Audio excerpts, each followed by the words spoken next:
Hey everybody, it's your girl Isis, and I'm making this video in response to some really positive things that I've been seeing on YouTube. And the thing I love most about YouTube is a lot of people who have positive things to say. They want their voice to be heard. They get on there and they make a statement. So if you have anything that you feel like that is going to contribute to society, definitely don't sit back and hold back. I mean, if you have a thought, something, a statement, say it. It's very powerful. I was flipping through Facebook the other day, and I seen a friend who had a post on it that said dark skinned women. So the first thing I did was click on it, and I was empowered. I watched a video of several black women who spoke about their experience on what it means to be a dark skinned woman in American society. And for me, that was so important. I've been actually doing a lot of research and a lot of reading, and even when I was in high school, I would always educate people, and I would always say to people, I'm Afro-Caribbean. And people was like, what's Afro-Caribbean, Isis? Like, you're being so technical, you're black. And I'm just like, no, I'm not just black. Like, this is my heritage. When my ancestry was brought over from Africa, they were brought to the Caribbean. For 300 years, my people can only trace back to, Jamaica, the West Indies, and other neighboring Caribbean islands. So to take my history and to put it all in one and just say that I'm a black woman in America, to me is disrespectful. And that's what I want to educate people on, and that's what I try to tell people. Despite me being an artist or despite me being a student, a model, etc., I am a person, and my history does matter. And I feel like that's also something that history fails to tell people, that history is so broken up. So for me, I'm Jamaican and I'm Trinidadian, and that's what I identify with. My culture is different than someone who was black and their ancestry ties back to America. A lot of people, when they see me, they always ask me, well, where are you from? And I'm not quite sure if I understand what they mean by when they say, where are you from? Because where I'm from Washington, D.C. Now, my ethnicity, I am Jamaican and Trinidadian, as I stated before. And the reason a lot of people say that they see striking features about me is because I have extremely high cheekbones.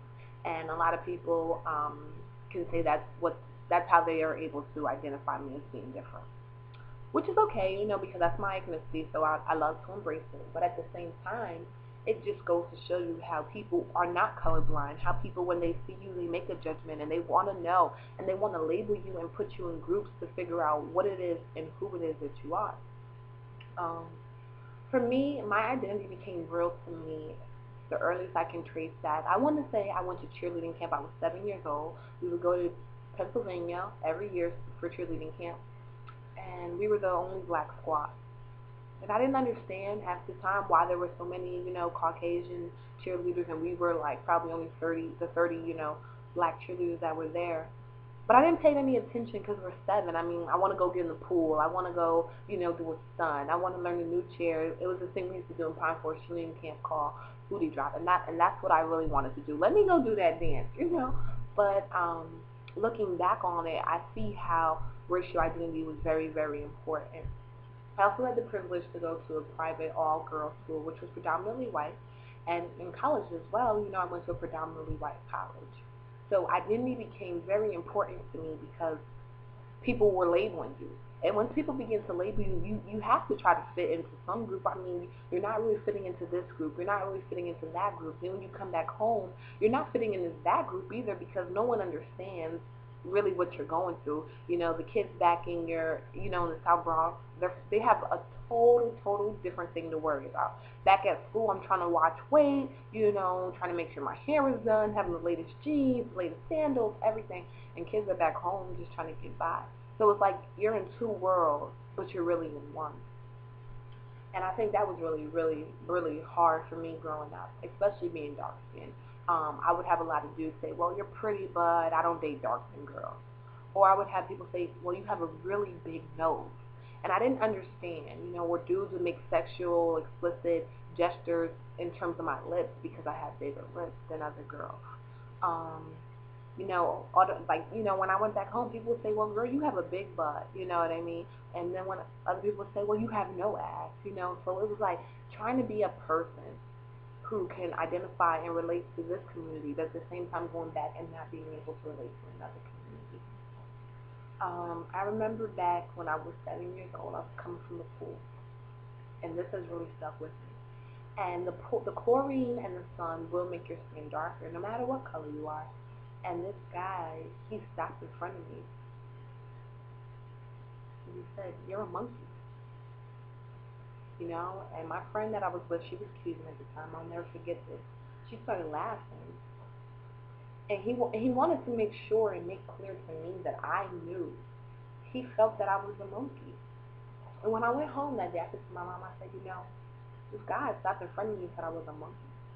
And that was the first time me and my mother had a conversation about racial identity. And she told me, she said, America, Isis, is the first country I ever came to where race was going to determine what you could be. And I never really understood what she meant. But after growing and figuring out my identity in society, I really understand what she meant. Being dark skinned, I felt like I had to work twice as hard to be pretty compared to other light skinned girls, you know. It was always where I grew up red bones, red bones, red bones, which is, a slang term used to describe light skinned women. And that was always what, a dude wanted to date. Um, it was always, you had nice hair for a dark skinned girl, or you were pretty, or you dressed nice, but I was never good enough. It just seemed like I always fell short. And to me, the part that I was always falling short on was that I was dark skinned. Now, how do you look at somebody and tell them they're not pretty enough because of the shade of their skin? I mean, how do you do that?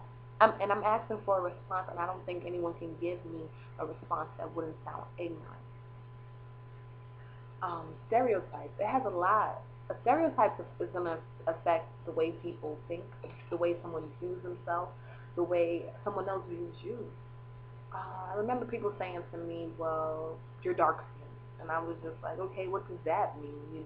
It was so bad that I remember taking the inner part of my arm and holding it next to other brown skinned girls to see who was darker, because automatically who was darker would be the ugliest. And we were so brainwashed with what society told us beauty was that we ourselves were taught to hate. And I remember turning to other girls and other boys who were darker than me and calling them black. Because you know what? That meant that the hate was no longer upon me and I could place it on somebody else. And I noticed that a lot with people. I have a sister who's very, very, very, very fair skinned. And we have the same mother and the same father, just different shades. And people, when we would say we're sisters, they'd be like, "Stop lying, y'all not sisters." And I would ask them like, "Yo, come on, man. Like, you guys really think we're not sisters because of the shades of our skin? My grandmother is white. That is how, I mean, do you guys not believe that the shades of a person's skin is not going to determine who their mother and biological father is? But society has brainwashed us that, dark skin is over here, light skin is over here.